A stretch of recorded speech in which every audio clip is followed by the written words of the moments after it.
이번엔 부동산 경기 시점입니다. 김경기 경제부장 나왔습니다. 어서 오세요. 안녕하세요. 부동산 시장에 참견해 보겠습니다. 한옥에 신혼부부가 몰렸다. 부동산 시장 얘기 맞나요? 예.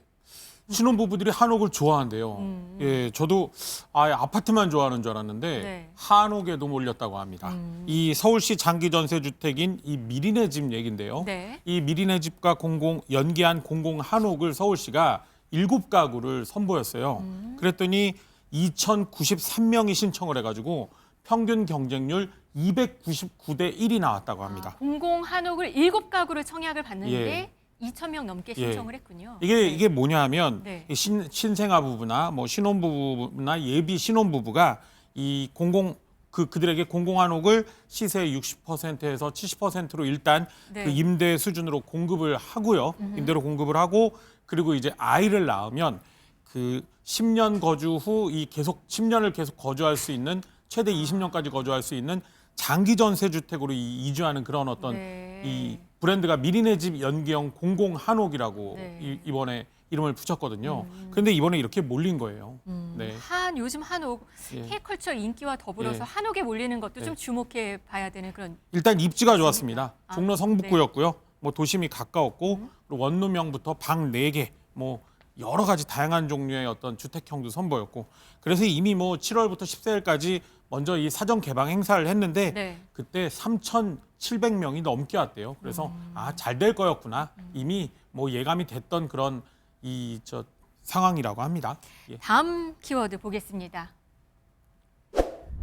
꼬마 빌딩보다 강남 아파트. 꼬마 빌딩의 인기가 좀 사라진 건가요? 아주 안 좋았다가 재작년에 좀 나아졌다가 다시 작년에 꼬마 빌딩 인기가 약간 좀 사그라들었다고 합니다.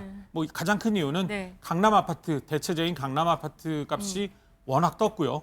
그리고 또 이 꼬마 빌딩은 기본적으로 수익률로 매겨지는 그런 상업용 부동산이죠. 부동산인데 네, 네. 그런 상업용 부동산인데 네. 작년에 기준금리가 내려가다가 멈추면서 오히려 시중금리는 올라가는 그런 현상을 보였죠.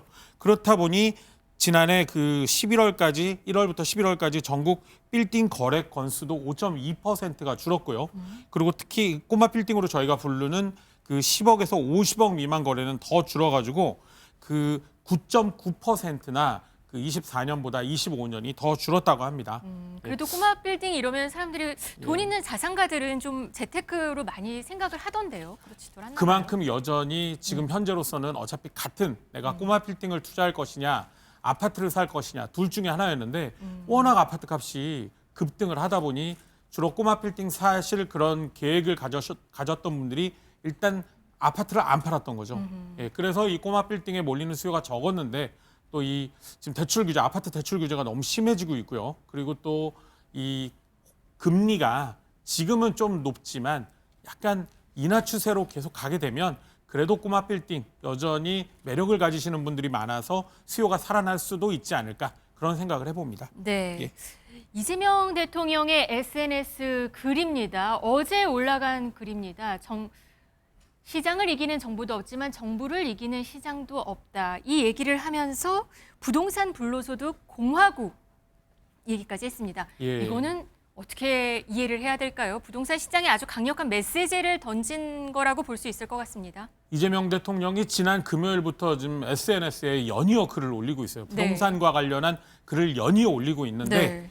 뭐 간단히 소개를 해보면 일단 가장 핵심은 다주택자 양도세 중과였습니다. 이 5월 9일로 이제 종료가 되는 그런 시점이었는데 또 연장을 할지 말지 그거 가지고 이제 시장에서 아직까지 확정된 언급이 안 나오자 시장에 약간 좀 혼란이 있었는데 네. 그거에 대해 명확히 말씀을 하셨죠.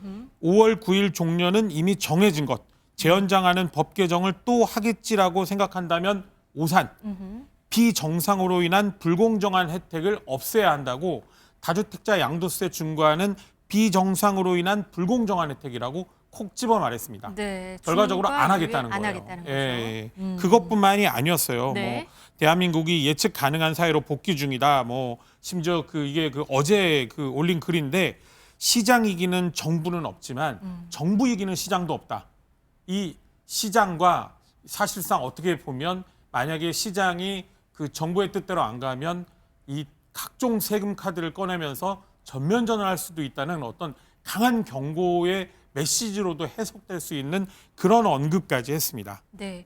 이 양도세 중과, 그러니까 다주택자는 양도세를 이제부터 중과가 되는 거잖아요. 근데 어제 아까 본 SNS 글 한번 다시 보시죠. 마지막에 보면은 끝에 붙인 말이 있어요. 다주택자가 집을 팔 때 5월 9일까지 종료는 이미 정해졌는데 5월 9일까지 매매 계약서만 써두면 잔금이나 등기 넘어가도 양도세 중과를 안 물리게 하겠다. 이런 얘기가 같이 있거든요. 아직 그러니까- 안 나오네요. 그러니까 네. 이게 간단히 말씀하셨지만 금요일 날 제일 먼저 글을 올렸어요. 그러면서 사실 지난주에 이 다주택자 양도세 중과 문제로 시장이 아주 그냥 발칵 뒤집어졌거든요.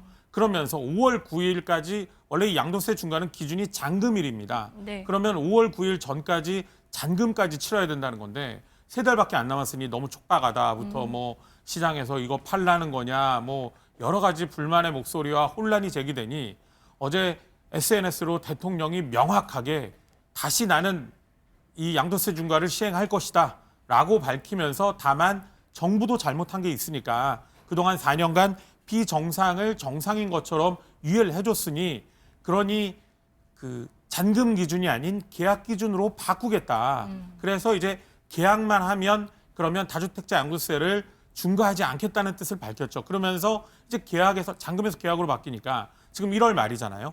3달 넘게 시간이 남은 거예요. 기간이 남았습니다. 그래서 이제 다주택자들이 과연 그 금요일 날은 불만만 제기했다면 이제는 정말 나 정말 그 전에 팔아야 될까 말아야 될까 셈법이 아주 복잡해질 것 같습니다. 네. 예. 이 양도세 중과 부과하면은 세주택 이상이 되면은 30%나 더 붙네요.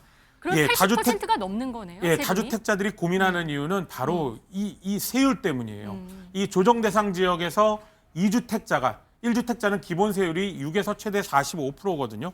근데 이제 2주택에서 그 조정 대상 지역에서 한 채를 팔면 플러스 20%가 됩니다. 네. 3주택 이상인 경우는 플러스 30%가 돼요. 여기에 지방 소득세까지 붙거든요. 그러면 이제 실효세율이 양도 차익의 82.5%까지 올라갈 수가 있습니다. 집을 이렇다 보니 팔았을 때 세금을 예. 80%나 예. 그 양도 차익에 대해서 내게 되는 거군요. 그래서 이제 만약에 지금 판다면 5월 9일 이전에 판다면 만약에 양도 차익이 5억이다. 그럼 1억에서 한 2억 정도, 10억이라도 한 3억 요 정도인데 예를 들어 이 양도세 중과가 시행이 되면 5억 팔면 3억 이상 양도세 등으로 내야 되고요. 네. 10억인 경우도 6억 이상을 내야 돼요. 그렇다 보니 이제 고민에 빠질 수밖에 없는 거죠. 이 대통령은 또 부동산 관련 세제 개편 얘기도 좀 가능성도 언급하지 않았습니까? 예, 그렇습니다. 예. 그 금요일 날 이제 그 같이 그 SNS에 올린 얘긴데요. 네. 이 실거주 안 하는 1주택자에 대한 언급도 했습니다. 1주택도 1주택 나름이다. 투기용이라면 장기 보유했다고 세금을 감면해 주는 건 이상해 보인다. 장특공 제도가 매물을 막고 투기를 권장하는 꼴이다. 이래서 이제 이 1주택자 그러니까 살지 않고 보유만 하는 1주택자에 대한 장기 보유 특별 공제를 축소하겠다. 그러면 양도세가 늘어나는 효과가 있거든요. 그래서 이제 이런 언급을 했는데 근데 다만 이건 그 다주택자 양도세 중과와 달리 세법을 바꿔야 되는 얘기예요. 이 양도세 중과는 시행령만 바꾸면 되거든요. 그래서 이제 이 세법 개정안을 매년 여름에 발표하는데 그때 이 얘기에 대한 어떤 본격적인 논의가 있지 않을까.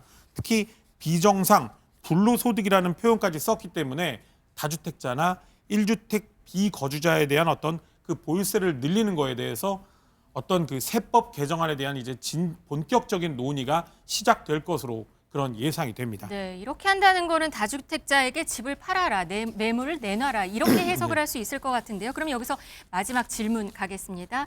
경기에게 물어봐 부동산만. 그러니까 앞으로는 다주택자 양도세가 중과되는 거잖아요. 다만 잔금 아닌 계약으로 지금 풀어준 상황입니다. 그러면 시간을 줄 테니 다주택자들 집을 내놔라. 집을 팔까요? 5월 9일 기준으로 말씀드려야 될 네. 것 같습니다. 5월 9일 이전에 계약하는 사람 일부 팔 것 같습니다.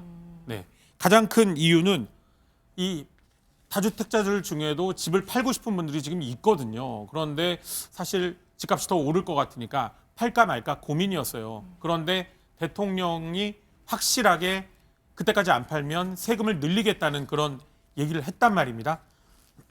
그러면 이제 보유세도 늘어날 가능성이 있고요. 그렇다 보니 5월 9일 이전에는 어떤 그 세금 부담을 길게 가져가지 않으려는 분들이 팔 것 같아요. 다만 5월 9일 이후 여전히 X입니다. 예. 왜냐하면 5월 9일 이후가 되면 이제는 그 양도세가 줄어드는 혜택은 이제 그 종료가 됐거든요. 네. 그럼 이제 나는 보유세를 이제 내야 되는 그런 상황이 되는데 올해 보유세는 이미 끝났습니다. 올해 보유세는 이미 정해져 있는 상황이라 올해 내는 거에 대해서는 그렇게 늘더라도 세제 개편으로 인한 영향이 없어요. 그럼 이제 그 다음에 내년이거든요. 이 내년의 보유세는 6월, 그 다음에 9월이고 그 다음에 연말입니다. 그렇다 보니 아직까지 1년 넘게 시간이 있어요. 집값이 더 오르지 않을까? 그러면서 조금 기다릴 가능성이 있고 또 그리고 무엇보다 지금 주택 토지거래 허가제로 묶여 있어서 매수자가 실거주가 가능해야 됩니다. 그러면은 반대로 얘기하면 지금 세 있는 다주택자는 세를 준 매물을 임차인을 내보내고 그리고 매수인을 구해야 된다는 건데 임차인 나가주세요라고 했을 때 순순히 나가는 경우가 많지도 않을 것이고 네. 이 과정에서 생각보다 매물이 적게 나올 그럴 가능성이 있습니다. 알겠습니다. 오늘 부동산 경기 시점 여기까지 하겠습니다. 김경기 경제부장이었습니다. 고맙습니다. 고맙습니다.